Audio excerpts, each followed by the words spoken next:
a Mario, igual que hemos hecho todos estos días, ¿no? Entonces vamos a arrancar con extremófilos hoy, ¿no?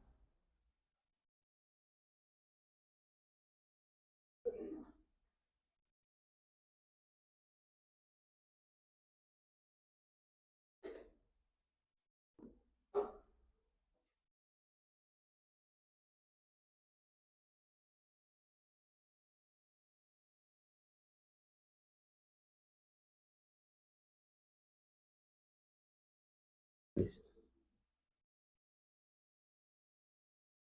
Bien.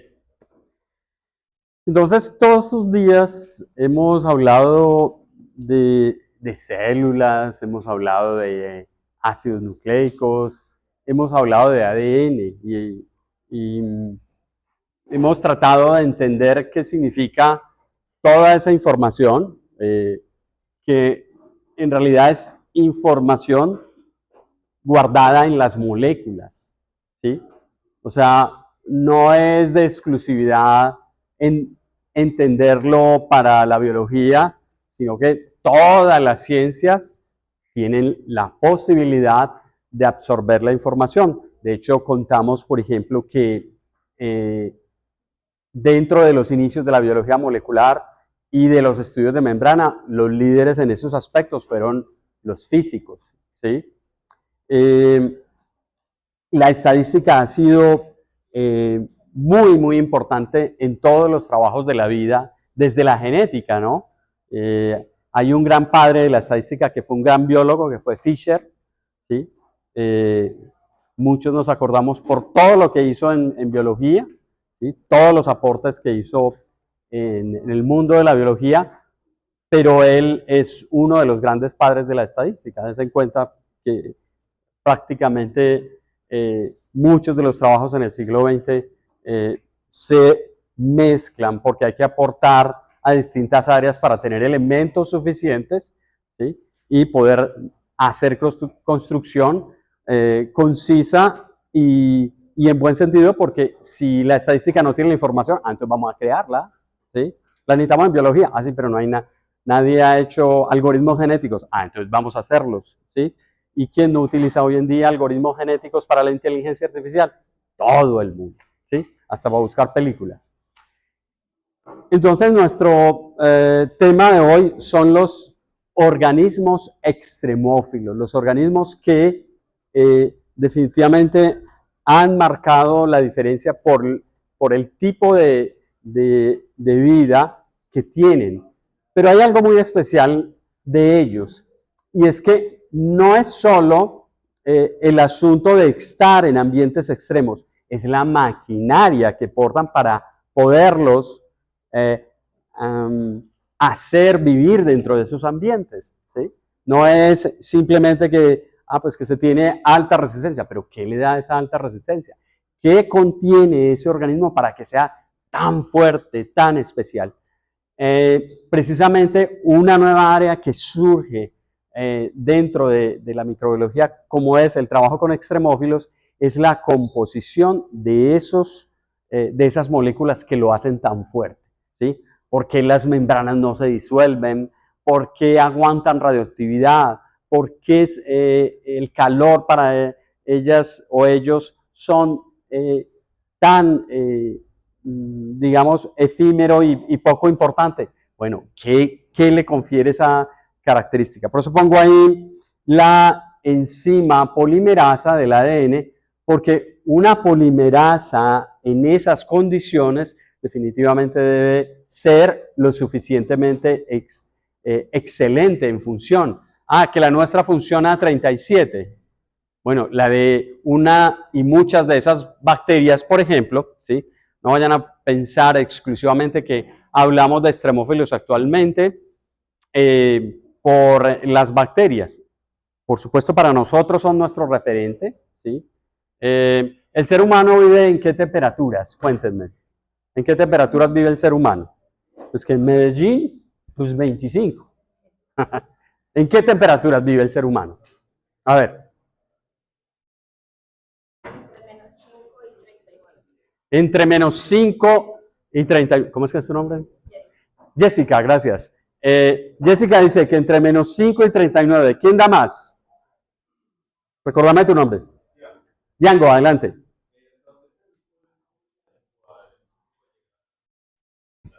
Ok, ¿en dónde? ¿En dónde? ¿En dónde? ¿En qué parte?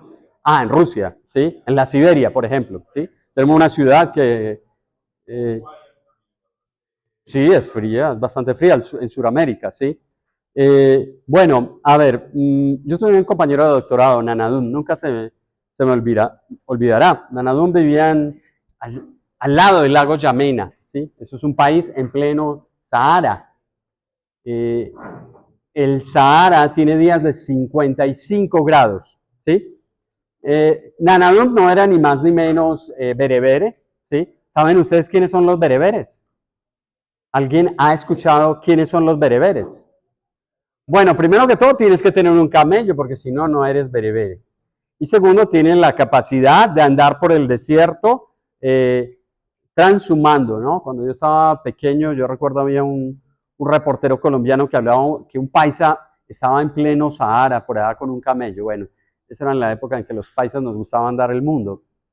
Y andaba con los bereberes, ¿sí?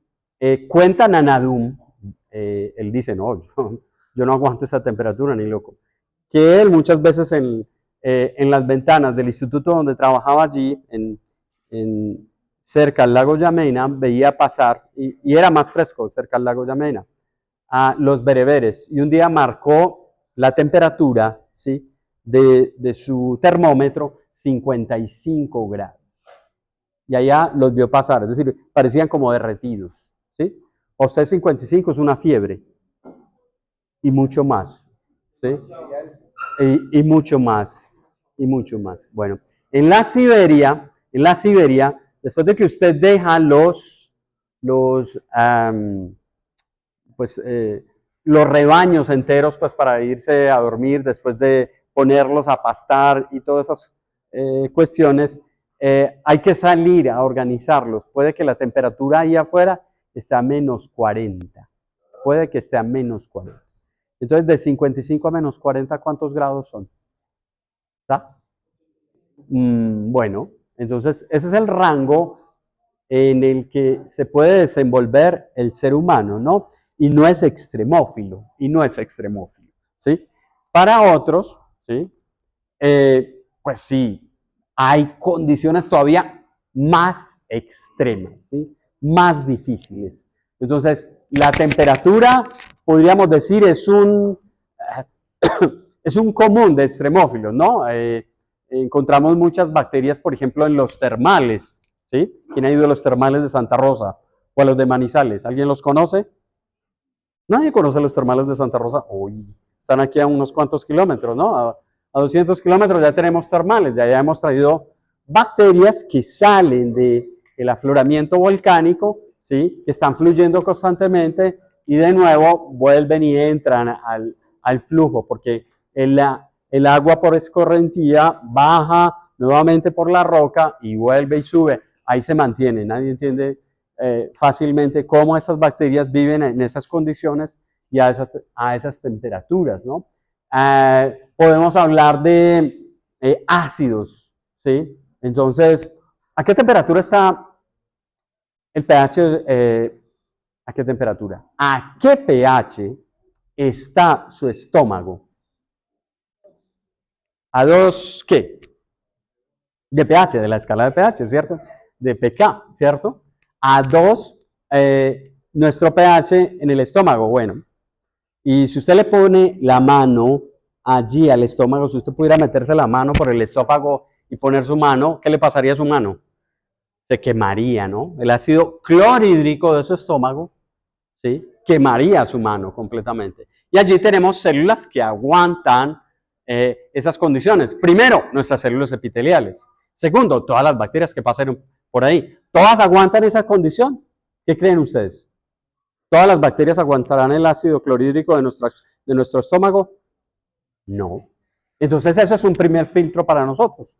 Muchas bacterias no aguantarán. Ahí tenemos lo que conocemos como el sistema inmune innato. Es decir, es nuestra primera barrera que va a eliminar todo aquello que quizás sea indeseable, pero hay muchos que pueden franquear esa barrera. Nosotros tenemos una bacteria allí en el estómago que se llama Helicobacter pylori, y aquí enferma a la mitad y a la otra mitad no lo enferma, ¿no? Más o menos sabemos que a casi 4.000 millones de personas son portadoras y no los enferman, pero a los otros 4.000 millones de personas de la Tierra les causa problemas, desde úlcera péptica hasta cáncer, ¿no? Bueno, y en relación a las bacterias, pues conocemos muchos ambientes extremos. Pueden vivir a grandes alturas del suelo, ¿no? Pueden vivir a 1.000 metros, a 2.000 metros, a 3.000 metros. Bueno, la NASA hace unos años hizo un viaje espacial tratando de mirar si encontraba bacterias digamos, a otros estratos de la atmósfera, ¿sí? Y ya a partir de 10.000 pies y un poco más arriba empiezan a escasear. Pero la pregunta es cómo se mantienen allí, ¿sí? ¿Cómo pueden sobrevivir a esas condiciones extremas? ¿Allá hay oxígeno? ¿A esa altura habrá oxígeno? Muy, muy poquito, ¿no? Es muy poquito. Y de ahí para adelante, 30.000 pies, más o menos a la altura que tendríamos, por ejemplo, del Everest u otros, ya el oxígeno que tenemos allí empieza a escasear completamente. Quien quiera escalar el Everest debe llevar tanques de oxígeno, de pronto si es muy fuerte quizás lo resistirá, etcétera, pero no es tan sencillo, ¿ok? Entonces hablamos de que son capaces los extremófilos de vivir en ecosistemas, no vamos a describirlos, es todo lo contrario, vamos a decir, donde otros no son capaces de vivir, ¿sí? Entonces, si en alguna condición podríamos parecernos a los extremófilos, diríamos que los seres humanos seríamos extremófilos ¿en qué? ¿En inteligencia artificial? ¿O en qué? ¿En qué? A ver, ¿en qué? Adaptabilidad. ¿Por qué?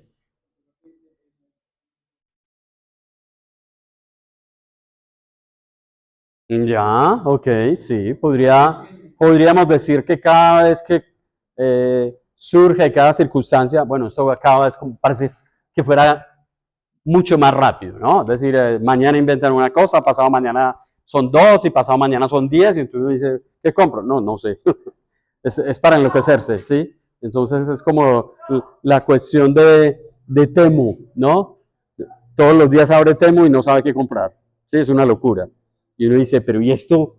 Bueno, esa es la vida del ser humano. ¿Y qué otro? ¿Qué otro organismo? ¿Mi perro podría ser extremófilo? ¿Por qué? ¿No podría aprender tantas cosas como usted sabe? ¿No? ¿No podría aprender? Yo creo que sí, de alguna manera, sí, 30.000 años con él, yo creo que es un tiempo casi que ganado para decir, de pronto esperemos otros 30.000 y ya va a aprender a hablar, quizás, pero 30.000 años de haber compartido vida con él nos ha permitido hacer una cantidad de cosas tan especiales, ¿sí? Que no podríamos decir que vivimos sin ellos. Bueno, entonces ahí tenemos algunos ejemplos en las condiciones físico-químicas para los cuales los microorganismos tendrían entonces que estar adaptados, tendrían que tener esa información en sus moléculas para poder aguantar unos pHs muy extremos o muy ácidos o muy básicos, ¿no? Entonces, hacia el ácido acidófilos, hacia las bases o hacia 14, ¿sí? Basófilos, en igual condición la temperatura. Hablamos también de la, de la, de la presión, ¿sí? Entonces hay dos condiciones de presión, una positiva y otra negativa, ¿sí? En el caso de la positiva sería que la apriete, ¿sí? ¿En dónde pasa eso muy comúnmente? Donde la presión cae encima, ¿no? ¿Cuánto tenemos aquí de presión de aire, por ejemplo? Lo que llamamos una atmósfera. ¿Cuántos PSI es eso? ¿Sí? O grados de mercurio. Esos son otras dos unidades de medida, ¿no? ¿Sí? Pero si usted sigue bajando en la profundidad del mar, ¿a cuántas atmósferas puede llegar a 100 metros, por ejemplo? 10 atmósferas. Más o menos, ¿no? ¿Sí? A 1 kilómetro. a 3 kilómetros, ¿sí? Casi toda la profundidad de los mares, las grandes planicies están a 3 kilómetros de profundidad. Podemos decir que esa es como la medida promedio para todos los océanos, ¿sí? De ahí para abajo hay excepciones, ¿no? Entonces, las fosas marianas, no sé a cuánto, a qué presión estará el agua, la columna de agua a 11 kilómetros de profundidad, ¿no? Eso es demasiado, ¿no? Ningún ser humano va a poder llegar allí en condiciones clásicas. ¿Cómo? Sí, de hecho también hablamos, y recuerda que el profe, ¿se acuerdan que el profe habló de un libro que era muy importante, ¿sí? Donde bacterias podían vivir en condiciones, ¿sí? Entonces, ¿es posible que encontremos bacterias en el fondo de las fosas marianas? Es posible, ¿sí? Viviendo a esa cantidad de presión, ¿no? Entonces hablamos que son unas super barotolerantes o barófilas, por ejemplo, o hiperbarófilas, miren, más de 394 atmósferas. ¡Wow! ¿Sí? Es decir, eso es aplastante. Eso es como aguantar 10 camiones encima de nosotros y que todavía seguimos ahí. Bueno, es increíble. El agua, por supuesto, vamos a ver ahora algunos ambientes que nos van a permitir de referencia, porque hay algunos que viven con muy poca agua, ¿sí? Entonces, si están en el desierto de Atacama, en el Valle de la Muerte en California o en el Sahara, allá no tenemos agua en disponibilidad. ¿Y cómo una bacteria puede vivir allí? Bueno, de la humedad. Aquí hay agua, tenemos agua acá. ¿Cuánta hay agua aquí? ¿Cuánta hay agua tenemos en este lugar? Díganme ustedes. Saque, obviamente, lo biológico, ¿no? Está hablando del aire que está acá, ¿sí? El vapor de agua ocupa mucho espacio aquí, ¿no? Podríamos llenar un vaso de agua de este espacio. ¿Qué dicen? Pregunta de física, de química general. ¿Podríamos llenar de este espacio un vaso de agua? ¿Cuántas moléculas de agua se deben evaporar para ocupar este espacio? Bueno, de pronto un vaso no, pero quizás medio vaso, si seríamos capaces de llenar con el agua que está en este espacio. Eso hacen esas bacterias. Es decir, de puntos y de sitios tan secos, ¿sí? Les llamamos básicamente osmófilas o xerófilas. Las xerófilas, es decir, son capaces de vivir en unas condiciones de agua casi milagrosas. Es decir, cualquier moleculita de agua que pase por ahí, atraparla rápidamente. Y hay otras, ¿sí? Que aunque la Tierra parezca un planeta tan equilibrado, tan lindo, tan hermoso, tan bello, como vamos a ver ahora, esto no sale de la Tierra. La radioactividad está dentro de este planeta, al interior de él, ¿sí? Tenemos depósitos de uranio, depósitos, radio, ¿tenemos depósitos? ¿Sí? Claro. ¿Ustedes sabían que Marie Curie cogía el radio con la mano y se lo pasaba a Char? Y decía, wow, tan lindo, qué hermoso, florece. Tómalo, lo guardaré para mí. Radioactivo, ¿sí? Obviamente hay bacterias que son capaces de resistir esa cantidad, ¿sí? Aquí está medido, por ejemplo, en cantidades de joules por metro cuadrado, ¿no? Es decir, la presión, la fuerza que es capaz de hacer esa radioactividad sobre esa área es una de las condiciones que está medido, ¿no? Entonces ahí tenemos varios ejemplos, tanto con salinidad, presión, actividad, que hace que los organismos, ops, ahí se pegó algo, bueno, ya les digo cómo, qué decía ahí, para que no nos preocupemos. Entonces, se combinan varias condiciones, ¿sí? Y se combinan, entonces, tanto lo que llevo en mi interior, moléculas, ¿sí? Que hacen que resista, especialmente las proteínas, ¿no? Entonces, las proteínas pueden aguantar ese calor, las proteínas pueden aguantar ese ácido, sí. ¿Y el ADN aguanta? No. Entonces, ¿qué hace esa célula para proteger el ADN? Debe armar especies de cápsulas para decir, de no tenerlas, va a ser destruido inmediatamente, ¿sí? Para la radiación también hay capas y de esa manera entonces protegemos un proceso como ¿qué proceso es este? ¿Qué proceso será este, chicos? La replicación del ADN, ¿sí? Imagínense, él es extremófilo, pero no es capaz de replicar su ADN. ¿Eso es posible? ¿Qué opinan? Ese no es un extremófilo, porque el éxito de un extremófilo, ¿cuál sería? ¿Que lo logre qué?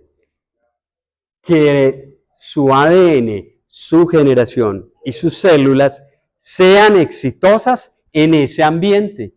Es decir, que si yo no logro fabricar una célula hijita de mis células, nunca voy a ser extremófilo. ¿Sí? Entonces, por esa condición, ¿vamos a ser extremófilos? Ahora sí, los seres humanos podremos ser extremófilos. Nace un bebé en medio del Sahara. No podríamos, ¿cierto que no? ¿Ven? Los bebés de los extremófilos son tan exitosos como sus papás. Son perfectos, es decir, aguantan ese... ¿Cómo? Sí, el libro de los años, nuestro famoso libro de los años. Exacto. Entonces, esa es, como decimos en latín, sine qua non. Es decir, no puede, es decir, el que resista a una bacteria esas condiciones no quiere decir que vaya a ser extremófilo. Simplemente es capaz de aguantar un ambiente, ¿sí? Pero la principal función que debe realizar un extremófilo es replicarse, dividirse, dar células en ese ambiente. De lo contrario, nada. No va a ser nunca exitosa ni va a tener esa posibilidad, ¿no? Bueno, seguimos con los... Esto pasa por abrirlo en otro ambiente. Pero bueno, aquí arriba dice criptobiosis. La criptobiosis es una condición, ¿sí?, de los organismos extremófilos que tienen la capacidad de disminuir, ¿sí?, el metabolismo, el agua, la energía, hasta el área, para dejar, ¿sí?, sus células con lo mínimo que pueda mantenerse y decir, no está muerto, está vivo.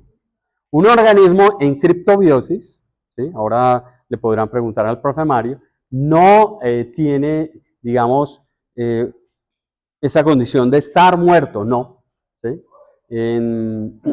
Nosotros conocemos un libro famoso en literatura, porque hay una enfermedad para el ser humano que entra a un estado casi de criptobiosis. No podemos hablar de criptobiosis.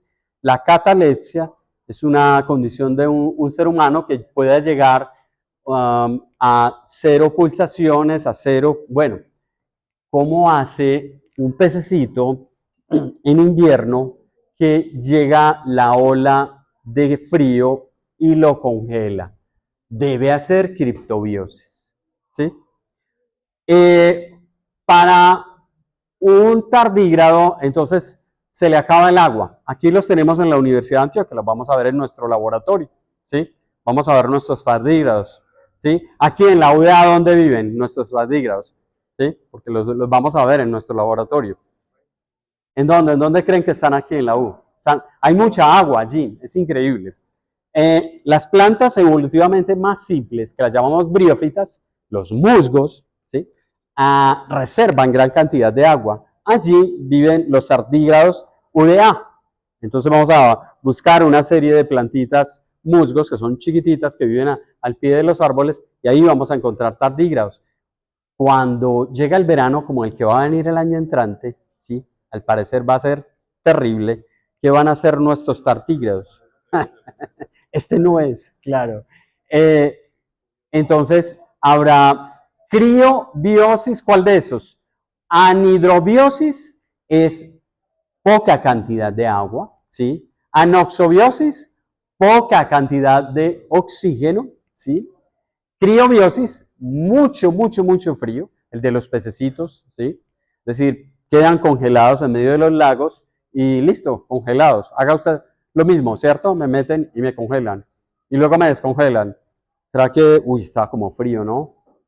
No, creo que no podría sobrevivir, ¿no? Entonces, pero muchos peces muchas ranas y muchos invertebrados pueden sobrevivir en esa condición. La osmobiosis, o exceso de sales o exceso de azúcares en el medio. ¿Y qué tiene que hacer? No dejarse deshidratar, porque en la ósmosis, por el exceso de concentración externo, va a hacer que yo pierda agua, ¿no?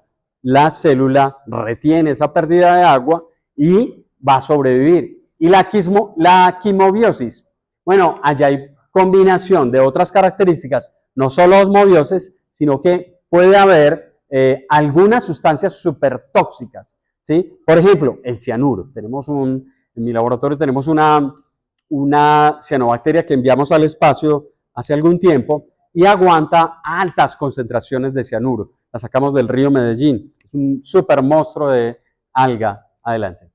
Recordame tu nombre. Sebastián, adelante. Ajá. ¿Qué es qué? ¿Qué es qué? Ah, sí,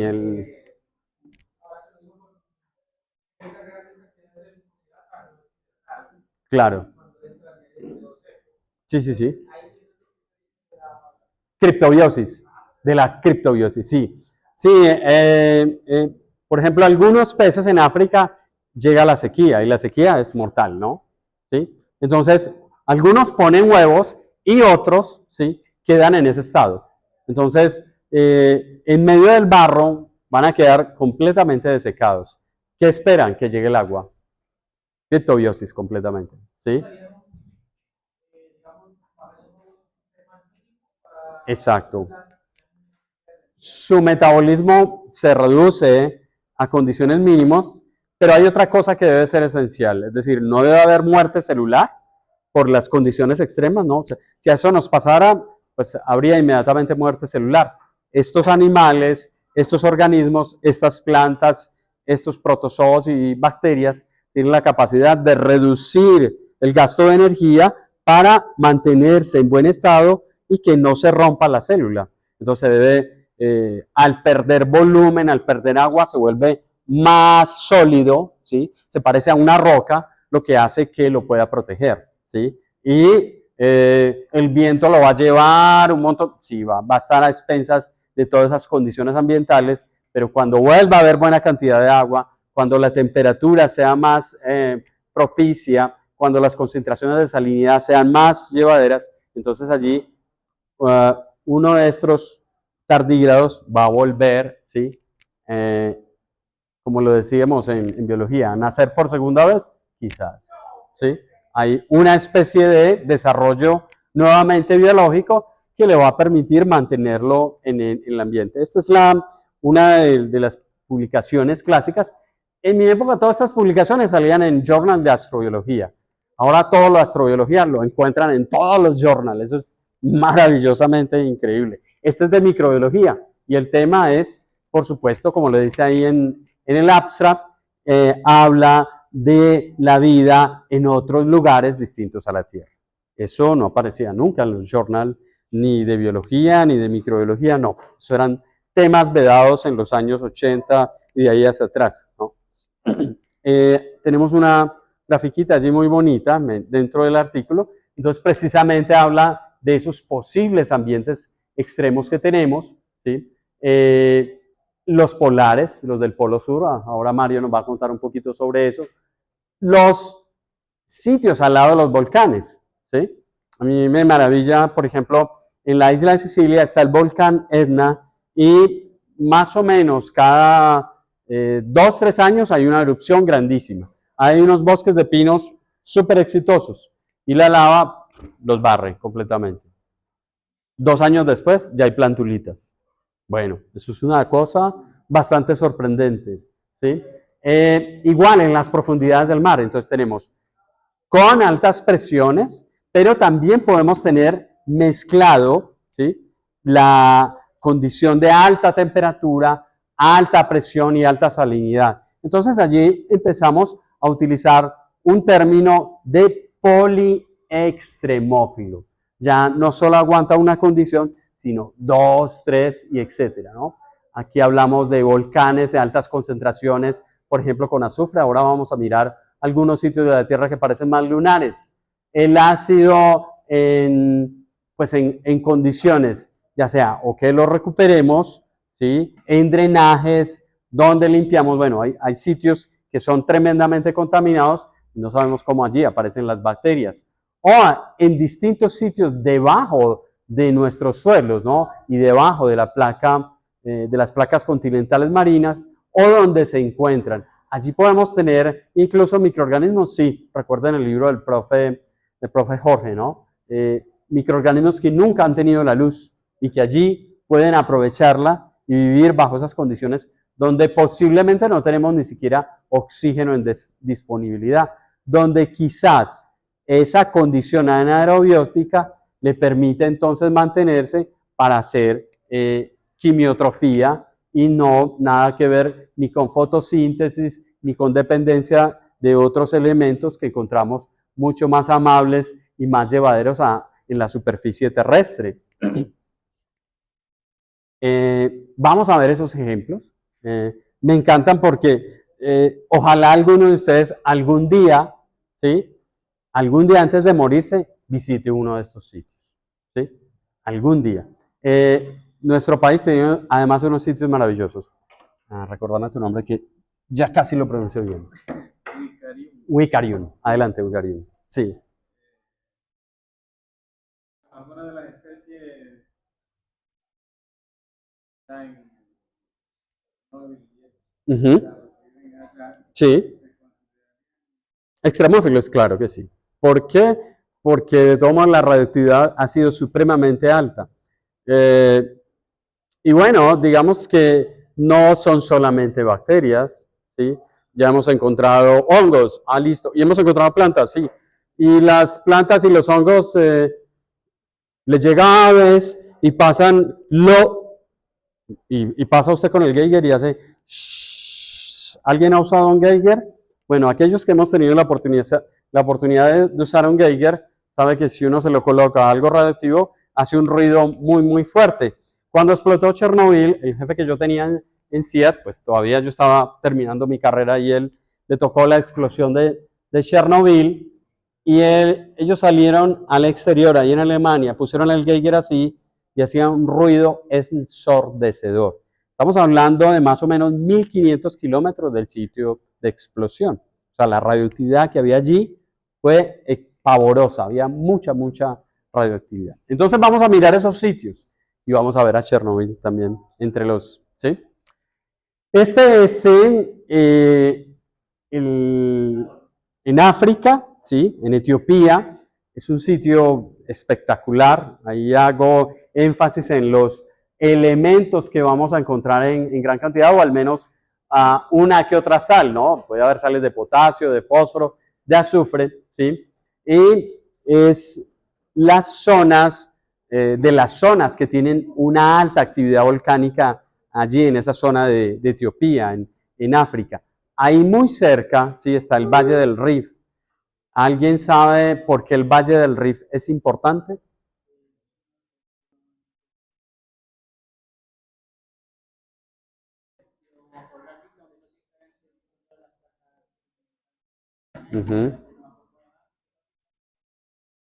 Ok, sí, hay un pedazo acá que es a 100 metros abajo del nivel del mar. Y sus ancestros, chicas y chicas, vienen del Valle del Rif. ¿Sí? Sus tíos africanos, todos vienen del Valle del Rif. Antes que salieran de África, ya habitaban cerca de este sitio. ¿Sí? Este sitio es uno de los que más provee a todas las... ¿sí? Los bereberes van hasta allá, claro. Son capaces de ir desde Mauritania hasta este lugar. ¿Sí? ¿Por qué? Porque desde hace siglos ellos comercian con grandes cantidades de sal. Esto que vemos aquí amarillo es azufre, ¿no? Entonces, en algunos puntos no se puede uno acercar muy fácilmente porque sería peligroso para la salud. Perdón. Aquí tenemos uno que está muy cerca de nosotros. Ojalá algún día vayan allí. Es espectacular. Bueno, para los astrónomos es maravilloso. ¿Por qué? Porque el desierto de Atacama es maravilloso. No, pues claro, ¿sí? Pero entonces ya tenemos astrobiólogos acá. Entonces ya no voy a mirar hacia arriba, sino también voy a mirar hacia abajo. ¿Por qué? Pues porque abajo hay una gran cantidad, ¿sí?, de microorganismos que son capaces de vivir a esa sequedad. Decimos que uno de los lugares más secos de la Tierra es nuestro desierto de Atacama, bueno, con unas temperaturas que no son muy altas siempre, pero hay una alta sequedad. Entonces, muchas de las bacterias que hemos encontrado, ¿sí?, que viven en esas condiciones, tienen muy poca agua disponible en este lugar. Encontramos sobre todo silicio, azufre, cobre, ¿sí?, en cantidades importantes y muchas de las sales que las componen.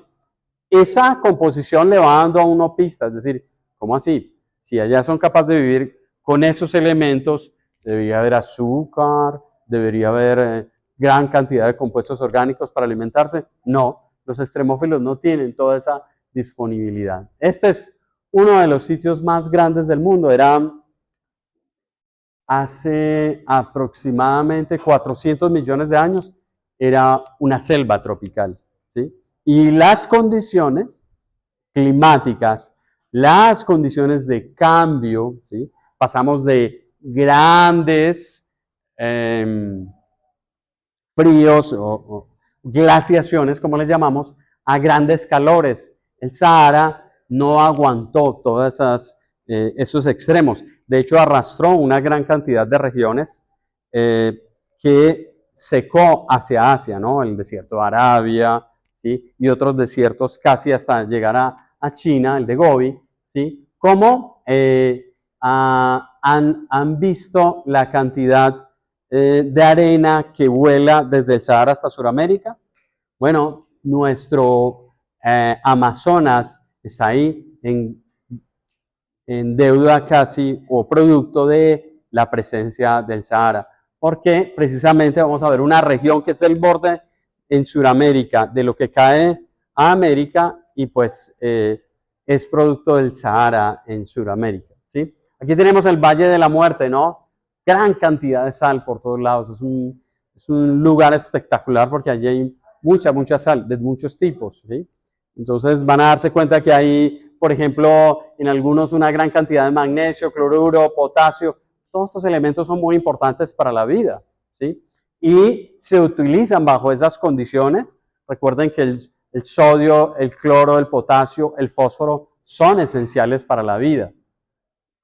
Este también es uno de los sitios más secos del mundo, ¿sí? Este sí que es seco, el desierto de Namibia. Está más hacia el sur de África, está súper al sur, llegando casi a Sudáfrica, ¿sí? Y estas noches, ¿ustedes se lo imaginan? Eso es una noche, ¿sí? Son pues maravillosas. Esto ya es un atardecer. Hacia el sur hacia el sur y hacia el norte, el sol no siempre se oculta a la hora en que se oculta en el trópico, ¿no?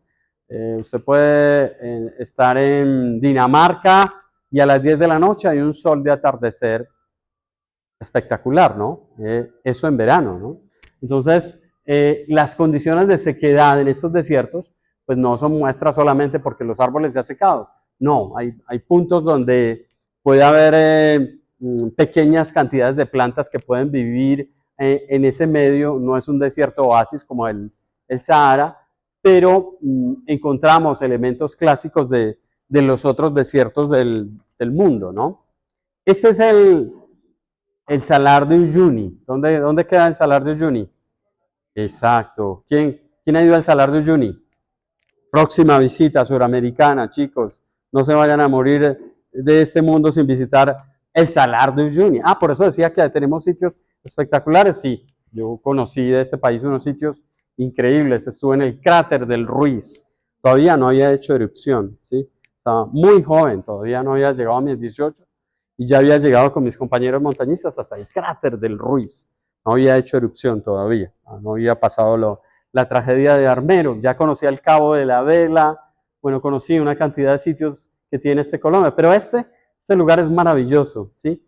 ¿Qué es esto? Un salar, ¿sí? Y encima hay agua, ¿no? Entonces usted entra allá, el agua le sube como a los 15, 20 centímetros, pero debajo de eso está repleto de sal. Por eso, digamos, encontramos gran cantidad de cloruro de sodio, de potasio, y vuelve y juega, es decir, esas sales y el silicio son como sitios que pegan. ¿Esto dónde creen que ustedes que es? Brasil. Y está ahí, derecho hacia África, el borde, ¿sí? Y uno dice, ¿cómo puede existir este pequeño desierto? Bueno, es como la Guajira, ¿no? ¿Sí? La Guajira y este lugar son producto del Sahara, ¿sí? Esa cantidad de arena que vuela kilómetros hacia arriba caen a Sudamérica y son capaces de fabricar estos lugares, ¿no? Que hay un poco de agua revuelta con una arena súper fina, una arena muy, muy especial, ¿sí? Y es dado precisamente por la cantidad de movimientos eólicos que hace el Sahara. Este es Roraima, en el norte de Brasil, limita con Venezuela. Son sitios que a pesar de que este es tan rico, eso sí, en la parte orgánica, es un sitio extremo por lo que compone en ese lugar. Aquí tenemos un lugar muy parecido, que son los Tipuyes en el Guaviare, ¿sí? Que también en sus cimas tienen una flora y una fauna supremamente especial y encontramos bacterias y microorganismos que viven en estas condiciones. Este es el Mar Muerto. ¿A qué altura está el Mar Muerto? Altura. ¿A qué profundidad se dice con el Mar Muerto? ¿Por qué? Porque el Mar Muerto, ¿sí?, no está al límite de los grandes mares nuestros, es decir, el Atlántico, el Pacífico, el Mediterráneo, hablamos de 0 metros sobre el nivel del mar, pero el Mar Muerto está ¿a qué profundidad? A ver, ¿qué dice allá Google? ¿Qué dice Gemini allá? A ver, ¿qué dice? Exacto, está bien abajo, ¿sí? O sea que si el Mediterráneo se sale, inundaría completamente el Mar Muerto y lo haría todavía muchísimo más grande. Es decir, de aquí para arriba, aquí en este borde estaría el Mediterráneo, ¿sí? Allí hay bacterias que viven en altas concentraciones de sal. Son osmófilas, ¿sí? Halófilas también, especialmente porque aguantan esas altas concentraciones de sal. Si usted se mete al Mar Muerto, ¿qué le pasa? Se ahoga inmediatamente, ¿cierto? ¿Seguro? Flota. ¿Por qué? ¿Por qué flota? Sebastián. ¿Cómo? Sí, la densidad. Es decir, buenísimo ir al Mar Muerto, pues no me sumerjo, ¿no? Todas las piscinas deberían ser como el Mar Muerto. Chéverísimo, ¿no? No me ahogaría. Por esa misma condición de que, pues, no voy a sumergirme, ¿no? Este es siempre me da mucha dificultad pronunciarlo, ¿sí? Pamukkale, en Turquía. Es bellísimo, es un lugar fabricado precisamente por los afloramientos volcánicos, ¿sí?, que botan toda esta gran cantidad de sales, ¿no? Es una región, esta no es supremamente grande, pero cada una de estas pequeñas piscinas que conforman son montones y montones donde los han construido, ¿sí? Hay un experimento que uno hace en química muy famoso con agua y sal, y cómo la sal va constituyendo prácticamente una forma de acuerdo al cristal que va a tener. Entonces, ¿cada vez forma el mismo cristal? No, no siempre forma el mismo cristal. Lo mismo sucedió acá, ¿no? Entonces, formó por el agua, digamos, estas cavidades, y aquí tenemos gran cantidad de sales, incluido esta que es muy importante para la vida, el magnesio. ¿Dónde tenemos el magnesio en las células? ¿Dónde tenemos el magnesio en nuestras células? El magnesio es esencial para el ADN. El magnesio es importantísimo para el ATP. El magnesio es muy importante para las proteínas. O sea, sin magnesio no habría la vida, ¿no? Bueno, este está también muy cerca. Este está cerca a Cusco, ¿sí? ¿A cuánto de aquí? Por ahí 1.500, bueno, 2.000 kilómetros. Pero bueno, está allí en Perú, ¿sí? Así como esos sitios maravillosos como... sí, más o menos, ¿no? Son muy altos. Y pues forma estas telas, ¿sí? Parecen preciosas sábanas de cama, ¿sí? Que hacen que sean ricas, por ejemplo, en hierro, en cobre, ¿sí? magnesio, cloruro de calcio. Los microorganismos que viven allí, que logran sacarse sobre la Tierra, no sobreviven en otros ambientes, ¿sí? Lo que quiere decir que podríamos tener bacterias supremamente especiales y muy distintas a las que conocemos en los ambientes clásicos de suelo. Estas son muy parecidas a ese sitio, ¿no? Es un poco más grande que el de Cusco, ¿no?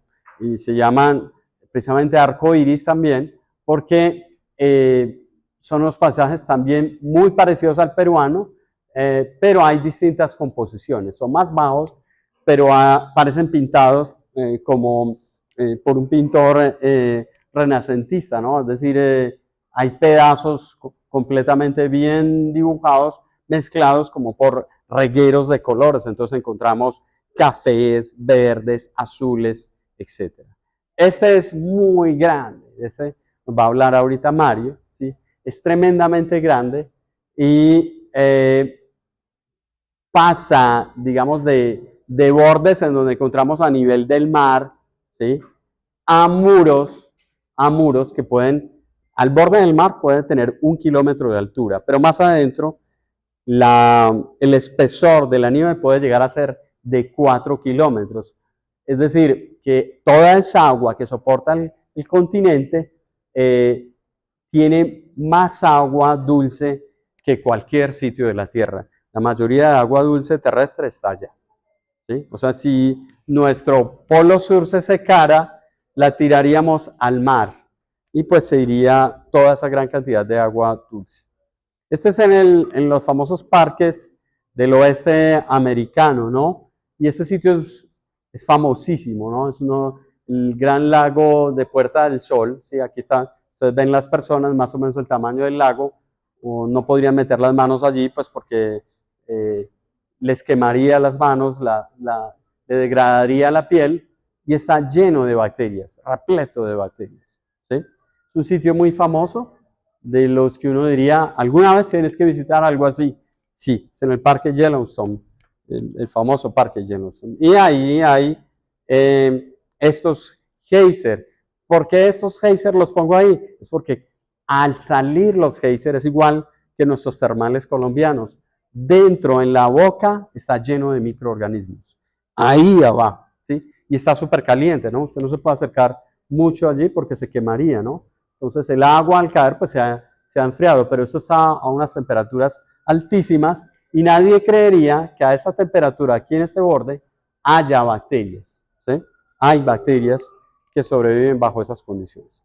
Bueno, este lo pongo es como caso particular porque este color no lo dan necesariamente los tonos de algún mineral, es la mezcla de algunos microorganismos. Y tenemos 2, 4, 6, 8, 10, 12 lagos. Aquí está Colombia, ¿sí? ¿Dónde está? Aquí estaba. Bueno, uno de esos tenía uno, ¿sí? Y cada uno de esos lagos es producto de bacterias que han crecido allí. Ese es rosado, ¿sí? Si alguno ha visto mi email, yo tengo un rosado ahí en el Gmail, es por una bacteria que colorea en las tardes de invierno, ¿sí? Esta bacteria, que es una clamidia, sobre la nieve, da ese color rosado.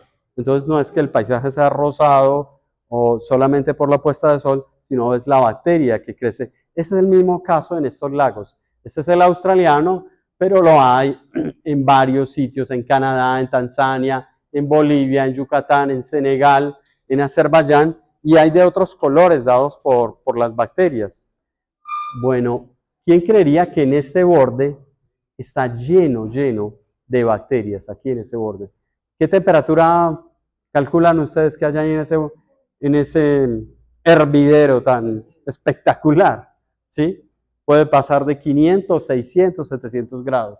Lo que uno no entiende es cómo las bacterias, ¿sí?, logran mantenerse después de que esto bote toda la lava y uno dice, bueno, ya quedó estéril. Vuelven las bacterias y colonizan el lugar. La vida es muy terca, definitivamente, ¿sí?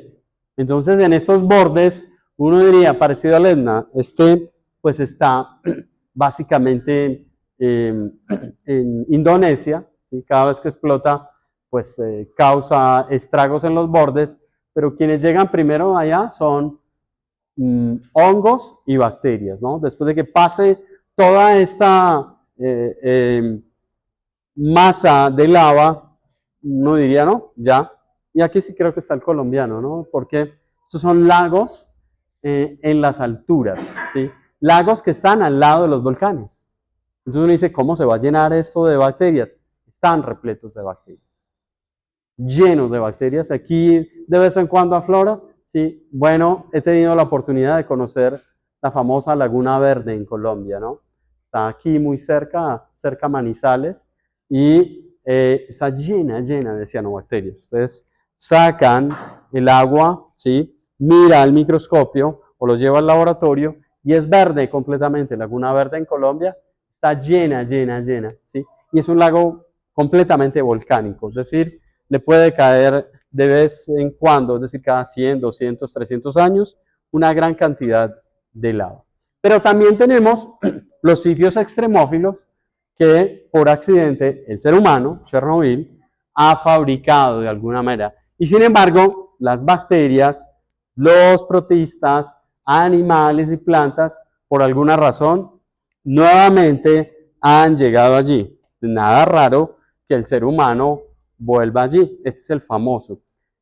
Este es el río de inspiración un poco de los extremófilos de la astrobiología, de Lynn Margulis, de Forter y de otros investigadores, los que han escrito libros son extremófilos y que han terminado en los congresos de la NASA en astrobiología, etc. Es como un lugar como Cold Spring Harbor, ¿no? Entonces, ¿qué lo fabricó? Simplemente el ser humano por echar grandes cantidades y residuos minerales de extracciones pues, de minas, que lo volvió de ese color. Nadie pensaría que nunca algo allí pudiera crecer al cabo de unos años. En los años 60 y 70 se hicieron algunas investigaciones y encontraron que estaba repleto de cientos de bacterias, ¿sí? Que en realidad pensaban que era un lugar completamente estéril, sin vida, ¿sí? Lo mismo pasó con este, ¿cierto? Lo mismo pasó con este, ¿no? Los alrededores, quizás las primeras semanas, quizás los primeros meses, quedaron completamente estériles por la cantidad de radioactividad, ¿sí? Los microsieverts que se puedan contar allí enfermarían a una persona de cáncer en cuestión de semanas. Y de hecho, muchas de las personas que estuvieron cerca de la radiación, pues, o por un lado, no sobrevivieron, o por otro lado, terminaron padeciendo cánceres, niños que salieron con deformaciones, etc. Pero aquí al lado de Chernobyl, muy cerca, a unos cuantos metros en el suelo, está otra vez repleto de bacterias, repleto de hongos, de manera inexplicable uno pensaría, pues serían auténticos mutantes. No, no lo son. Son bacterias que pudieron resistir de alguna manera esa condición. Este es un accidente también del ser humano, ¿sí? Hay una región en Turkmenistán, ¿sí? Y esta región es fuente de explotación de carbón, ¿no? Entonces, por algún accidente inexplicable, esto no parece, pues, que algún día el ser humano lo pueda, ya se me acabó, que algún día el ser humano lo pueda apagar, no, nadie se ha propuesto porque es muy difícil apagarlo, pero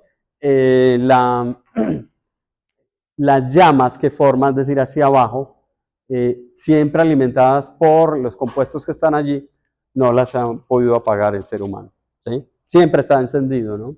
Entonces, ¿y cuál es la relación que tiene con la vida? Ahí alrededor, ¿sí? Cae nieve, ¿sí? Y listo, pues cae nieve y lo apagaría. ¿Se apaga? No, no se apaga. No se entiende. Ok. Los microorganismos, muchos de ellos están justo alrededor. Ahí no debe haber termófilos resistentes. Hay gran cantidad de termófilos que aguantan esas temperaturas y ese ambiente, ¿sí? Ese está en Estados Unidos, también fue un accidente. En esa época se metía en la profundidad del suelo tuberías, ¿para qué? ¿Para qué metíamos tuberías en la profundidad del suelo? Para sacar petróleo, claro que sí. Pero algunas veces era exitoso. Sacábamos petróleo, chévere. Otras veces, ¿sí? Adivine cuántas veces se equivocan los geólogos haciendo pozos petroleros. O sea, ¿cuál es el margen de error? Es bien alto, le cuento. Y está dentro del riesgo, ¿sí? Es decir, usted excava 5 veces y una es un pozo petrolero. 4 perdidas, ¿sí? Por eso nadie va jamás a decir, no, aquí es seguro. Es decir, hay altos estudios del subsuelo, etcétera, etcétera. Este se encontró con toda esa cantidad de agua caliente. ¿Cómo hay agua caliente ahí abajo? ¿Quién me explica?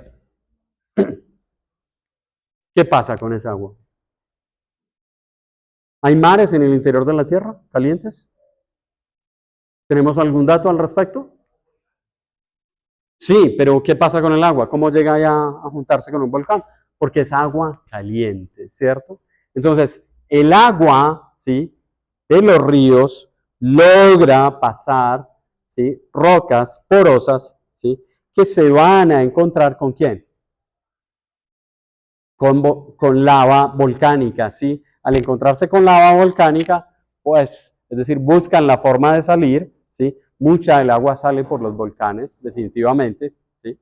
De los termales pues, que conocemos, sabemos que el agua caliente sale precisamente porque se encuentra con la roca, ¿sí?, derretida y arma estas explosiones de agua hacia el exterior. Ese fue el accidente que pasó en este lugar, ¿sí?, en Nevada.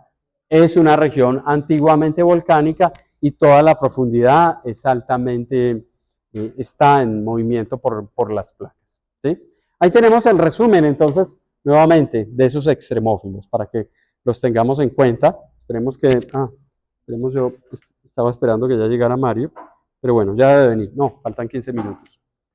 Entonces, aquí hay algo que es muy importante que tengamos en cuenta. ¿Por qué los extremófilos son importantes para la astrobiología? Quiero oír versiones, quiero oír algunas opiniones. A ver.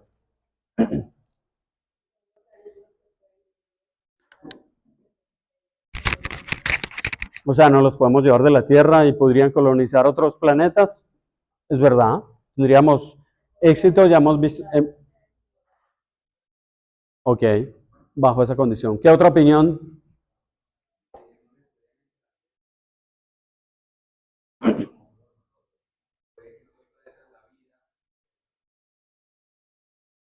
Ajá. Bueno, ¿y el inicio de la historia de la vida en la Tierra cómo fue? 25 grados Medellín. ¿Cómo sería el inicio de nuestro planeta? ¿Ah? Bien extremófilo, ¿sí? Quizás las temperaturas medias ni siquiera llegarían a 100 grados, ¿sí? O quizás los fríos ni siquiera serían a menos 15 grados o al menos a menos 40. Podríamos hablar de unas condiciones todavía muchísimo más extremas, donde, ahí sí podemos decir, donde la vida es un auténtico milagro, ¿sí? Ok, pensemos, en el universo, en el último o el único o el solo lugar del universo que tiene vida es la Tierra. Y fue un milagro. Listo, pensemos de la otra manera. Ese milagro no sucedió.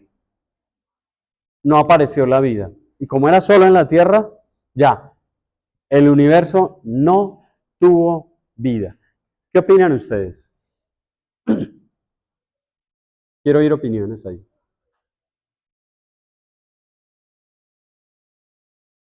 ¿Qué pasaría entonces?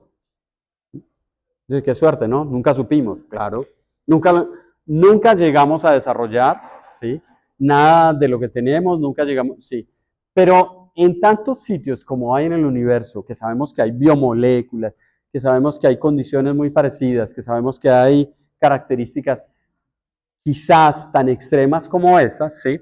Hoy estaba con Pablo y esta semana encontramos 3 exoplanetas, todos gaseosos, como de 2 a 7 veces más grandes que Júpiter, ¿sí?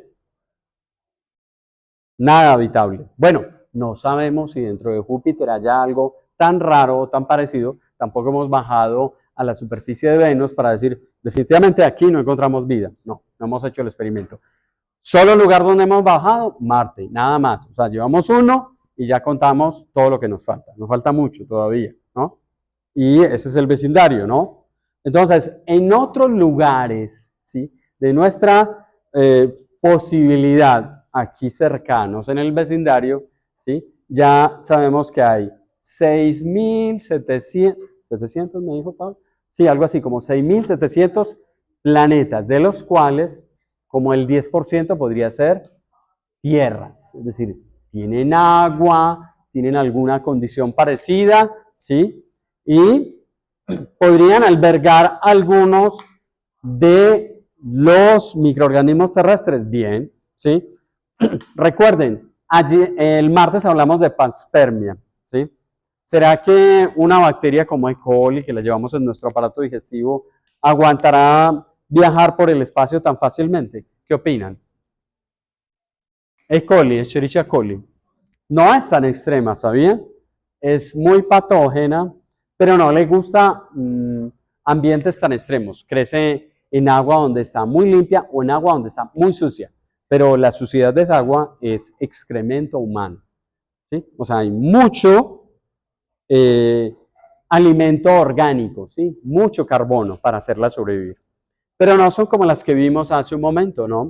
No, el ácido no es, digamos, una condición que la favorezca. Le gusta algunas bases, ¿sí? Puede vivir en medios básicos, por eso nuestro intestino, pero no sería la mejor candidata, ¿sí? En los experimentos que vimos de Exopan, etcétera, ¿era común encontrar E. coli? ¿Encontramos Escherichia coli en alguno de esos experimentos? ¿Alguien leyó esos experimentos? ¿Encontramos E. coli o no encontramos E. coli? ¿Qué dicen? ¿Sí o no? ¿Alguien los miró o no los miró? No, no encontramos E. coli allí. No llevábamos E. coli, ¿sí? E. coli es muy susceptible, ¿sí? Bacillus, que es una bacteria que vamos a ver en nuestro laboratorio, ¿sí? Es muy fuerte, vive en el suelo, aguanta alta radiación, ¿sí?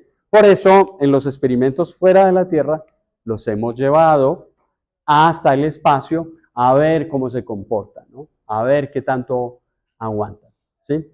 Vamos a hacer un último ejercicio, chicos. Vamos a hacer un último ejercicio para que hagamos ¿sí? Entonces, de nuestro primer problema del martes, ¿sí? El exoplaneta que es golpeado, ¿sí? ¿Cuánto calor recibe el fragmento, ¿sí? Específico y modelar la trayectoria de uno de ellos en el espacio que lleve bacterias criófilas, ¿sí? Entonces, ahí recordemos que nosotros hablamos de bacterias del estómago que son extremas, ¿sí? En el intestino aguantan sulfuros e hidrógenos, ¿sí? Nuestras bacterias lácticas, que son las de nuestro microbioma, aguantan una gran cantidad de ácidos orgánicos. Los ácidos orgánicos todos huelen mal, ¿sí? Principalmente aquellos que tenemos que utilizar desodorante, esos son ácidos orgánicos, ¿sí? Mario, hola. ¿Sí? Y para cerrar, entonces aquí tenemos este, este problemita, anótelo antes de que, eh, anótenlo, ¿sí? Y para llamar lista, entonces, 5 minutos para tratar de... Sí, milimoles. Sí, milimoles. Exacto, milimoles, ¿sí? Entonces, voy a organizar aquí para recibir a Mario, ¿sí?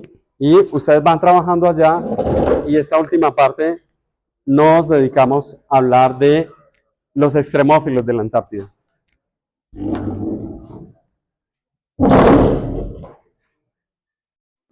¿Me prestas esta silla?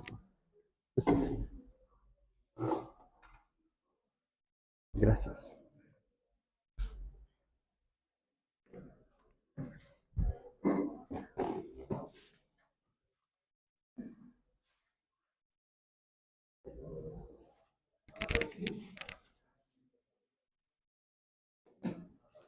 Bueno, bienvenido, Mario.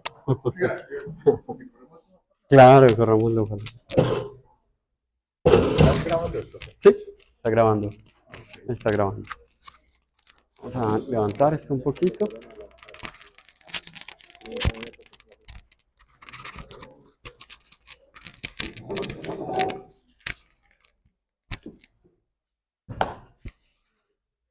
Hola, Bueno, buenas les tardes. presento a ¿Cómo están? Mario. Ha sido profesor de este curso también.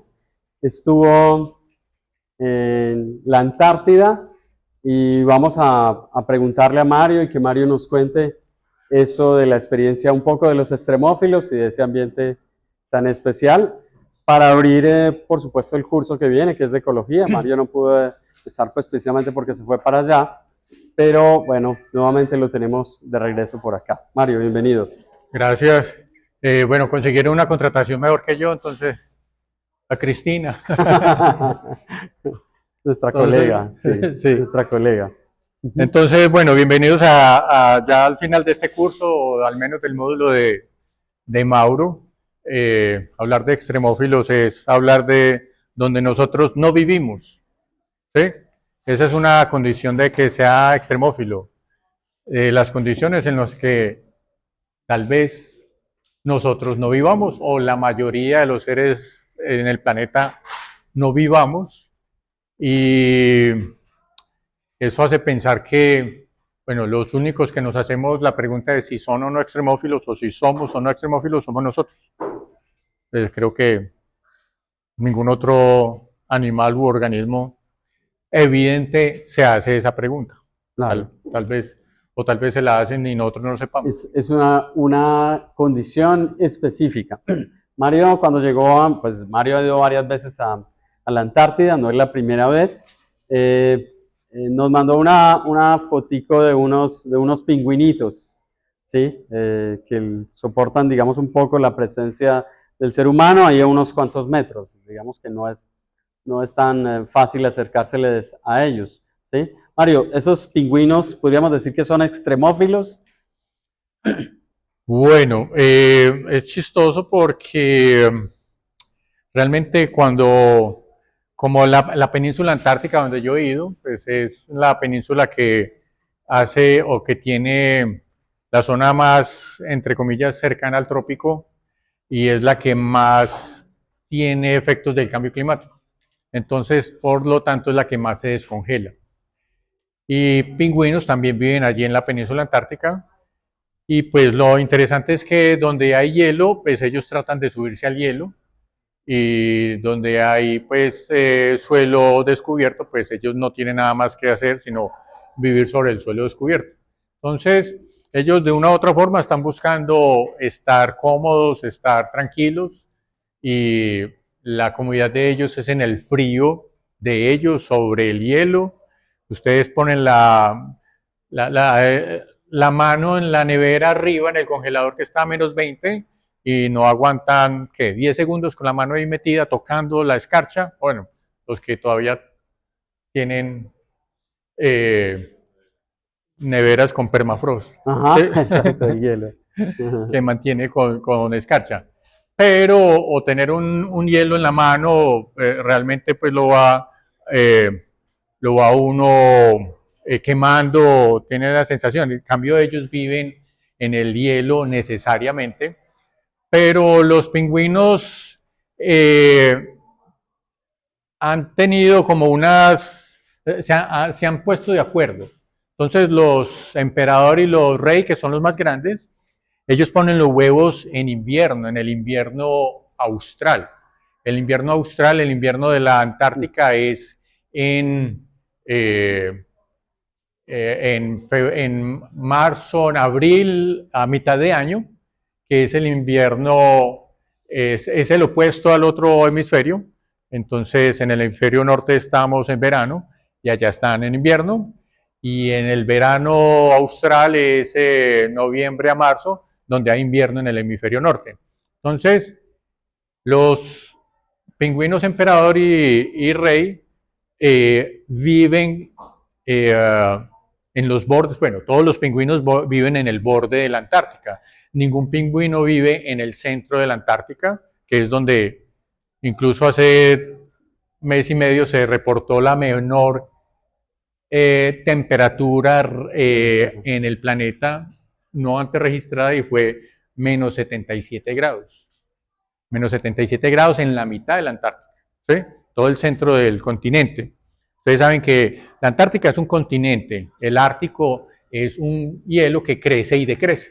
No está sobre tierra, pero el hielo de la Antártica está sobre un continente, el continente antártico, ¿sí? Entonces, siempre va a haber hielo sobre la Antártica y hielos de hasta 4 kilómetros de altura. ¿Cuánto es eso? Si ustedes vuelan en un avión comercial, cuando obtiene la mayor altura, esos son 10 kilómetros, 30.000 pies. Si ustedes miran así, casi que la mitad de esa altura es el grosor de hielo que hay en la parte más gruesa de hielo en la Antártica. Entonces eso es demasiado. Pero ellos, los pingüinos, nunca van a vivir en esas montañas porque la dieta de ellos es marina. Entonces siempre van a estar alrededor de las costas. Y ahí es donde van ellos a vivir, a poner los huevos. Y de hecho ellos no ponen los huevos sobre el hielo porque es tan frío ese hielo que si dejan el huevo sobre el hielo, se va a congelar y se va a morir el polluelo. Entonces ellos tienen los bebés sobre las patas. Mario, o sea que esos huevos no hacen criptobiosis.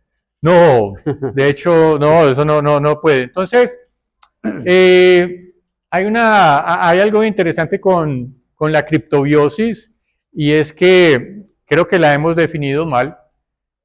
Aquellos organismos que son criptobióticos, para mí, no son extremófilos. Importante lo que está diciendo Mario. Es decir, aquellos organismos que ante una condición extraña prefieren dormir, prefieren huir o prefieren hacerse los bobos, es decir, durmiendo y evadiendo el problema,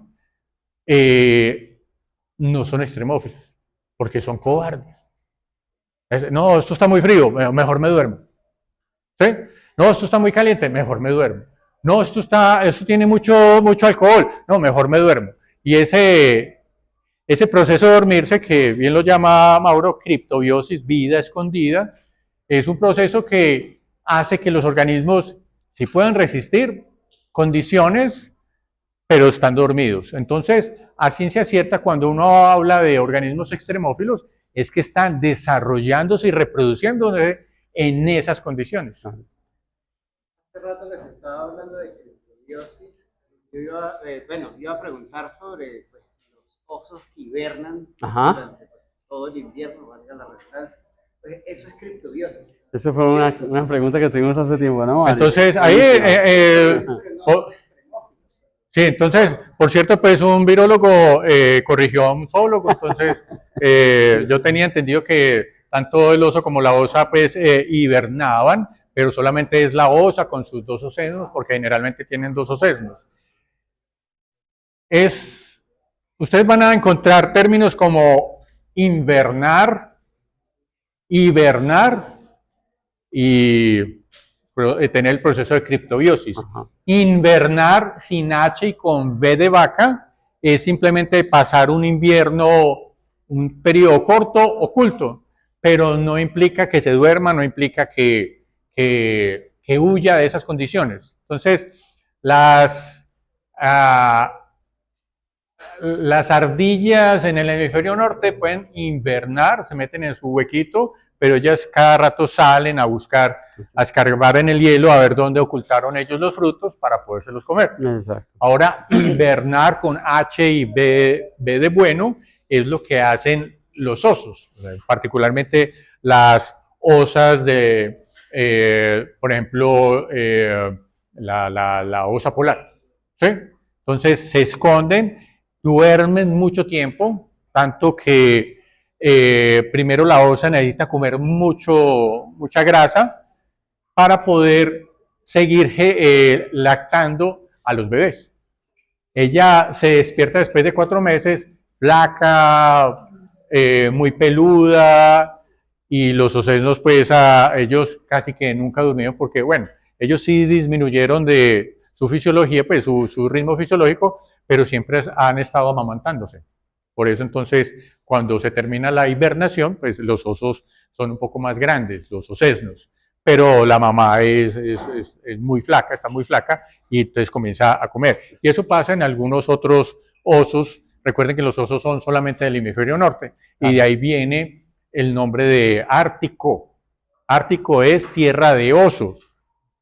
Hay algo bien interesante que coinciden que todos los osos, menos nuestro oso de anteojos, todos son del hemisferio norte. Y coincide con que la estrella polar es una estrella de la Osa Menor, de la constelación de la Osa Menor, alrededor del cual gira el planeta. Entonces coinciden esas dos cosas. Por lo tanto, la Antártica es doblemente lo opuesto. Ant es el prefijo de opuesto, de contrario, antípoda, una persona que está a mi antípoda es que está para al otro lado del planeta con los pies a mi dirección. ¿Sí? Como que estuviéramos tocándonos las plantas de los pies. Y el género femenino de la palabra es al contrario del género masculino del Ártico. Entonces, el Ártico y la Antártica. Eso es realmente la definición de Antártica, que tiene que ver, a fin de cuentas, con los osos. Pero en la Antártica no hay osos. ¿Sí? Los osos y en el Polo Norte hay pingüinos, ¿no? Los osos comerán pingüinos.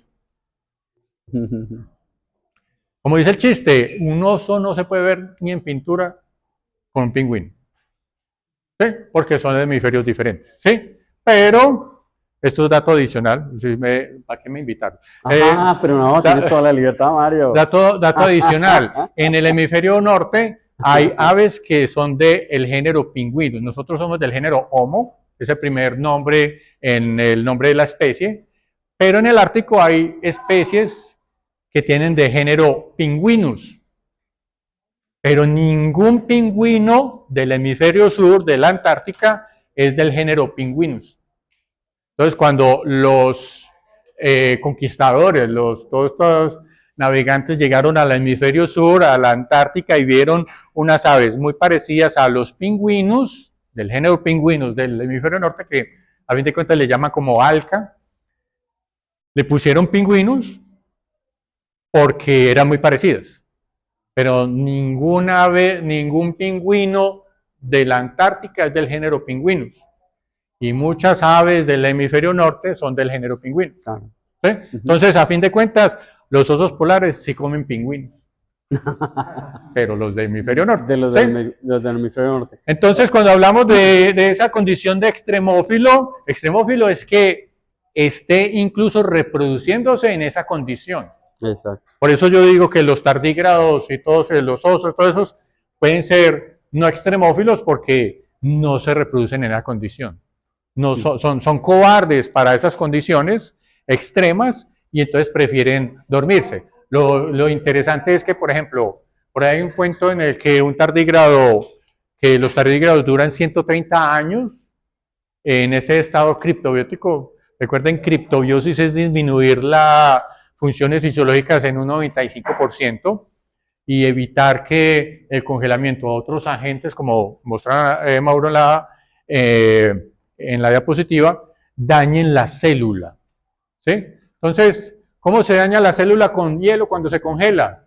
No porque se congele la membrana bilipídica, sino porque tiene un punto de congelamiento mucho menor al agua, ¿sí? Como mayor al agua. Claro. Entonces, tiene una pregunta por ahí. Cuando se congela, los cristales del hielo rompen la membrana y ahí se daña la célula. ¿Qué hacemos entonces? ¿Qué hacen ellos? Cambian el agua de la célula por un azúcar que tiene otro punto de congelamiento y que no daña la célula y que no crea cristales. Entonces, así mantiene una célula intacta. ¿Quién tenía pregunta? Por aquí.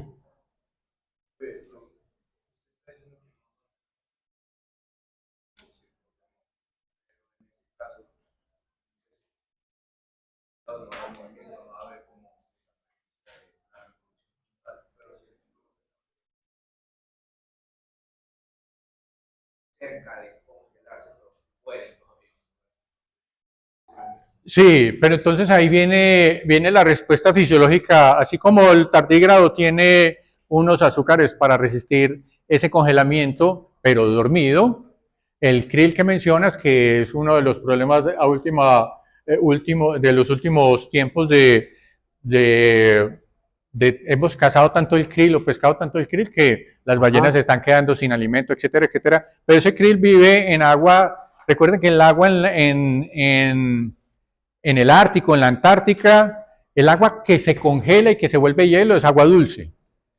Uno no quita un hielo de la Antártica y lo prueba y es agua salada, no, es agua dulce. Entonces, cuando se congela mucho, obviamente aumenta la salinidad porque le estamos quitando el solvente. Pero el agua entonces de la Antártica o del Ártico, todos esos sitios del mar donde se congela el agua y donde hay hielos, iceberg y demás, el agua está a 3 o 2 grados centígrados, o sea, positivo. ¿Sí? Entonces, no va a bajar más de ahí, porque si baja más de ahí, ya se congela. ¿Sí? Entonces, y el krill no vive en el hielo, vive bajo el agua, vive a ciertas profundidades, pero así sean las fosas de las Marianas, que está a 11 kilómetros de profundidad, que es el punto más profundo del océano, el agua está a 3 grados centígrados. Entonces no baja más de ahí. Entonces, truco para los que les gusta el aguardiente. Tomen nota. Si les gusta muy frío, uno lo mete en el congelador y no se va a congelar. No se congela. ¿Sí? Entonces no se va a romper. Metan ustedes la misma botella pero llena de agua y se va a quebrar, porque el hielo se expande. ¿Sí? En cambio, como no se congela, entonces eso lo tomamos prestado entonces de estos animales, incluso de los peces de hielo, que tienen entonces compuestos en la sangre alcohólicos para poder evitar el congelamiento de la sangre.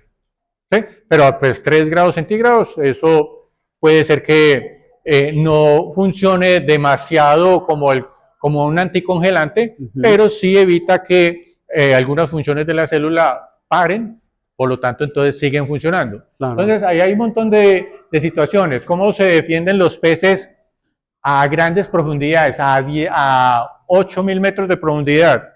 No, pongamos los 6 metros de profundidad. Parece haber una barrera después de los 6 metros de profundidad en la que la biota cambia demasiado rápido en el océano. Pero pongámoslo a 6.000 metros de profundidad. ¿Cómo se defiende de tanta presión ese organismo? Un pez que tiene un sistema circulatorio cerrado. ¿Cómo se defiende de una presión de 600 atmósferas? De 600 atmósferas, porque cada 10 metros hay una atmósfera. A 6.000 metros de profundidad hay 600 atmósferas de presión. Aquí hay escasamente una. Multiplique esa por 600 y esa es la presión a la que estaba ese pez a 6.000 metros de profundidad. ¿Cómo se defiende esa es una condición extremófila? Teniendo o igualando la presión interna con la externa. Más bien, igualando la presión externa con la interna. Claro. Entonces, ellos tienen, si vamos a medirles la presión sanguínea, 600 atmósferas de presión. ¿Sí? Demasiado. Entonces, hay diferentes situaciones y ellos están viviendo ahí. O sea, ellos no bajan a 6.000 metros de profundidad para dormirse. Ellos están tranquilos allí. ¿Cómo logran que esta presión sanguínea sea tan alta? Quizás es el tamaño de los capilares o la velocidad en la que se mueve. Tal vez la fuerza de palpitación del corazón. Eso tiene un efecto enorme sobre el bombeo, sobre esos capilares. Los capilares tienen que tener también más gruesos o más delgados. Deben ser bien gruesos, ¿no? O pueden ser delgados, pero bien resistentes. ¿Qué creen? ¿Sí? ¿Los capilares serían más gruesos o más delgados? Pregunta Mario. Unos dicen más gruesos, ¿quién dice más delgados? A ver, ¿por qué? ¿Por qué? ¿Ah? Física, pura física, a ver, ¿dónde estamos? A esa profundidad, un capilar que sea de un grosor adecuado para esa presión, el organismo entonces solamente eso va a ser capilares porque van a ser muy gruesos. ¿Qué tal si entendemos esos capilares con otras texturas, otro tejido que sea igualmente resistente o mucho más resistente que un capilar normal, pero que resista esas presiones? Lo que pasa es que igual, como tiene una presión externa, igual a la interna, entonces realmente no necesitaría ser muy grueso. Cuando yo bajo en buceo a 20 metros de profundidad, yo estoy respirando aire a una presión de 2 atmósferas, de 3 atmósferas, porque estoy a 20 metros de profundidad. Entonces, mis pulmones no colapsan por la presión externa porque el aire que yo estoy inhalando está a la misma presión del exterior. Si yo subo a 10, el regulador me va a regular la presión a 10 metros de profundidad, o sea, a 2 atmósferas. Entonces, eso fue el éxito del regulador que perfeccionó, más no inventó Jacques Cousteau. ¿Sí? Él perfeccionó. Incluso si leen a 20.000 leguas de viaje submarino, ahí hay unos buzos con otro sistema de buceo. ¿Sí? Y estamos hablando de 1800, el viaje este de 1820, 1830, Julio Verne. De Julio Verne. Entonces,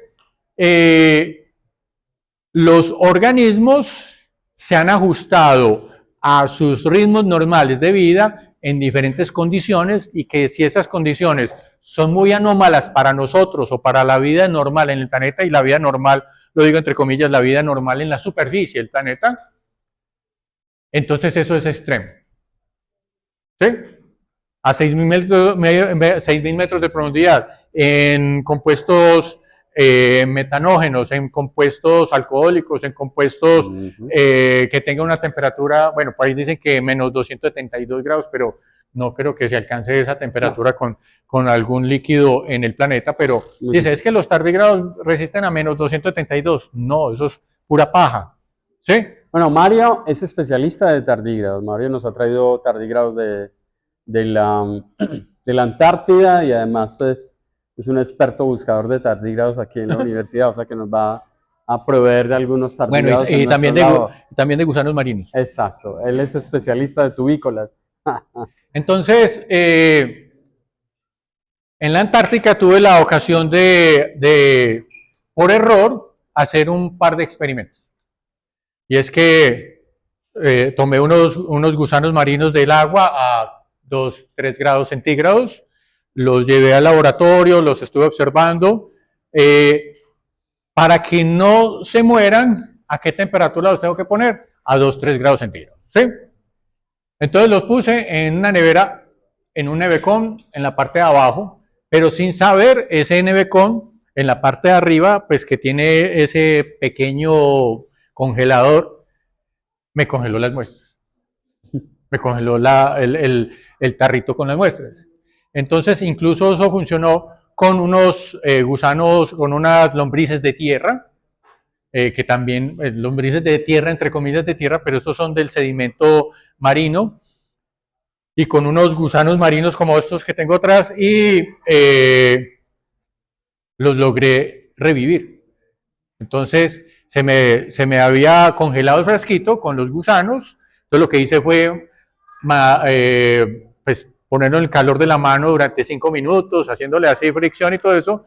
Y bueno, vamos a ponerlos en la caja de Petri para poderlos separar, identificar, y regresaron a la vida.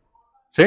Entonces, esos animales, junto con los otros gusanos marinos de aquí de la camisa, también revivieron, y tengo un video en el que ellos se van desprendiendo del hielo y van otra vez nadando en agua de mar. Eso me indica que lo que desconocemos es demasiado con respecto a estos gusanos. Nosotros nunca vamos a ir, bueno, hasta el momento no hemos podido ir a la Antártica en el invierno, porque si bien yo puedo tener 1 metro o 2 metros de hielo sobre el suelo, que en verano tengo disposición para paliar y sacar los gusanos de ahí, pero el hielo está sobre ellos, sobre ese suelo, y entonces ese suelo está congelado.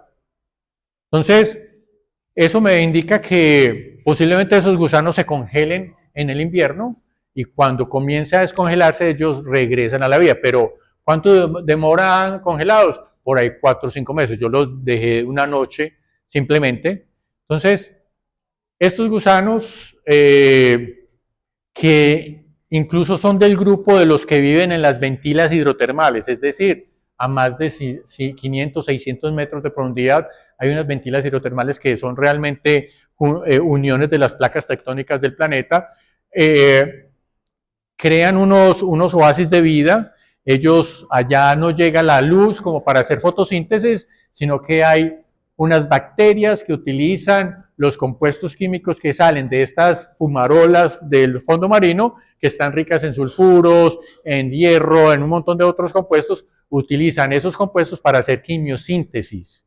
No fotosíntesis, sino quimiosíntesis. Y esas bacterias viven asociadas a estos gusanos que tienen como unos penachos, y esas bacterias le dan azúcares, le dan otros compuestos a estos gusanos.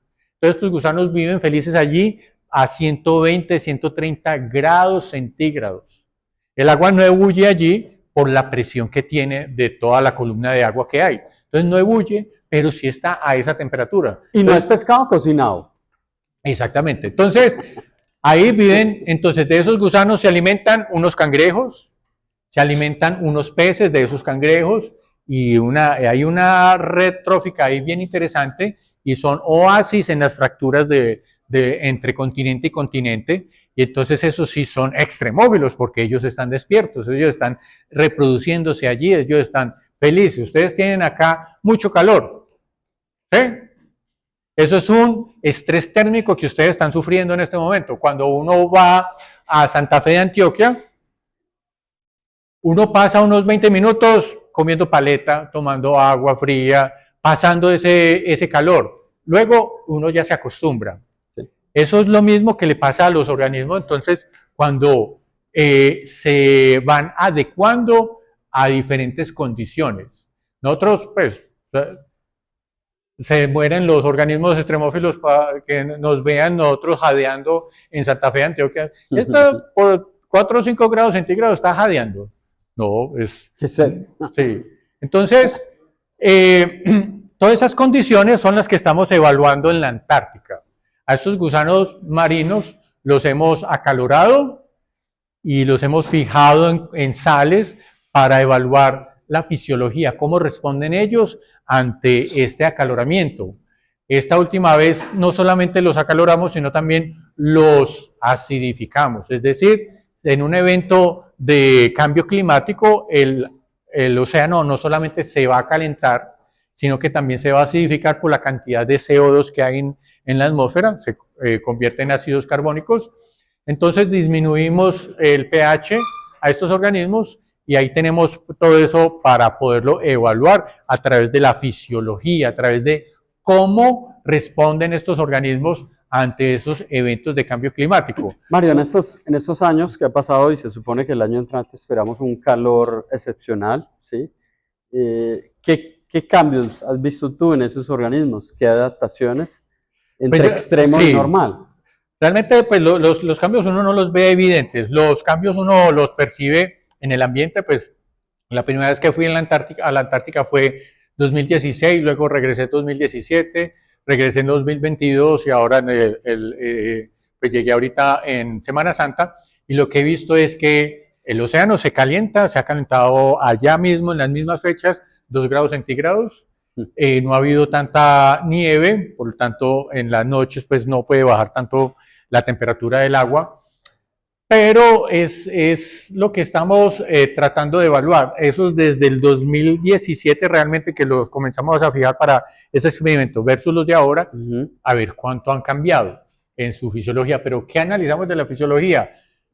Cuando nosotros vamos allá a Santa Fe, la célula produce un montón de compuestos antiestresantes, y esos compuestos antiestresantes son los que necesitan producir bastante para combatir los compuestos estresantes, como peróxido. Entonces, ¿cuál es la enzima que me degrada el peróxido? La peroxidasa. Una peroxidasa. ¿Sí? Entonces, y así otros compuestos, no soy el más ávido en biología molecular porque morfólogo soy y yo soy santo tomasiano, ver para creer, entonces creo en los organismos que veo bajo el microscopio, pero he aprendido mucho de mis colegas de biólogos moleculares. Entonces, lo que estamos evaluando y lo que aparece ser es que los organismos de la Antártica resisten más estos eventos de cambio climático que los organismos del trópico, porque lo que estamos haciendo allá lo estamos haciendo en el Golfo de Morrosquillo, para poder evaluar cuáles son los organismos que menos se van a extinguir en este evento de cambio climático que está aumentando cada vez más. La Antártica, cuando fui ahora, puede haber habido un clima ambiental de 18 grados. Bueno, no, realmente muy pocas veces, eso fue en diciembre, en enero. Cuando fui entre febrero y marzo, afuera pudo haber habido unos 3, 4, 5 grados, sí mucho. La sensación térmica era de menos 10, menos 15 por el viento, pero esos cambios tan amplios son los que hacen que estos organismos resistan tantos cambios. Entonces ahí estamos hablando de organismos éuricos. Éuricos son organismos que resisten amplitudes cambiantes de una condición. Es decir, 5 grados y menos 10. 5 grados menos 10, hay 15 grados. ¿Cuánto cambia el ambiente en nuestras costas? En la mañana puede ser 22 grados, 25 grados. En el sol grande, en el sol 30 grados. Entonces es menor esa amplitud de la temperatura, porque de por sí ya está caliente. En cambio, en la Antártica cambia mucho, de muy alto a muy bajo, entonces los organismos se están acostumbrando a esos cambios, ¿sí? A esos cambios tan amplios. Eso se llaman éuricos, organismos que resisten a unos cambios grandes de alguna condición, contra los estenoicos, que los estenoicos son los que no aguantan condiciones cambiantes, es decir, los que están solamente en cambios de 2 o 3 grados centígrados y por fuera de ese rango, si se aumenta, ellos desaparecen, porque no son capaces de resistir, ¿sí? ¿Cómo me lo grabé, Cristian? ¿No se acuerda? ¿No? ¿Cómo me grabé cuál es éurico y cuál es estenoico? Este no resiste cambios. ¿Sí? Éurico es al contrario, que sí resiste grandes cambios. Entonces, lo que estamos evaluando o dándonos cuenta es que los organismos en la Antártica son éuricos, los organismos en el trópico son estenoicos. ¿Cuál hace que desaparezca más, o cuál de estas condiciones hace que desaparezca más un organismo en el planeta con condiciones cambiantes? Los estenoicos. Porque no van a resistir mucho, ¿sí? Entonces, ¿los seres humanos estaríamos en dónde, Mario? Nosotros, lo que pasa es que nosotros podemos ser estenoicos, pero nos ponemos una chaqueta y ya. Nos volvemos éuricos. Sí. ¿Sí? Entonces es como viajar del trópico a la Antártida, ¿no? Es decir, exactamente. Entonces yo allá, pues los primeros días, mucho frío, y ya se acostumbra uno al frío. Pero necesita pasar, como los que van a ir al Nevado del Ruiz. Primero llegan a Manizales un tiempo, luego suben al refugio otro tiempo, porque si suben de una, no van a tener glóbulos rojos para aguantar esa condición tan baja de oxígeno y les va a dar un dolor de cabeza, van a vomitar, no van a resistir. Mal de montaña. Mal de montaña. Por ejemplo, en los desiertos que en el día las temperaturas son muy altas y en la noche bajas. Muy fría. Entonces ellos, exactamente, el desierto es una... lo que pasa es que ahí hay estrategias de muchos organismos. Muchos organismos se cavan y a 20 centímetros en el desierto ya no hay tanto cambio de temperatura. Pero es por la condición de la geología del desierto. Recuerden que el agua tiene un calor específico muy alto, el suelo no. Entonces el suelo puede calentarse mucho, pero puede perder calor muy rápido. Cuando pierde calor muy rápido es en la noche, por eso es que se congela a veces los desiertos con una escarcha, es porque se perdió tanto el calor tan rápido que produce una condensación, ¿sí? Pero en el día puede tener un desierto 45 grados, 50 grados, y en la noche puede tener -3, -5 grados. Imagínense, este es un éurico, un organismo éurico, los árboles allá son éuricos. ¿Sí? Bueno, muchas gracias a Mario. Si hay más preguntas para él, un aplauso para Mario. Gracias.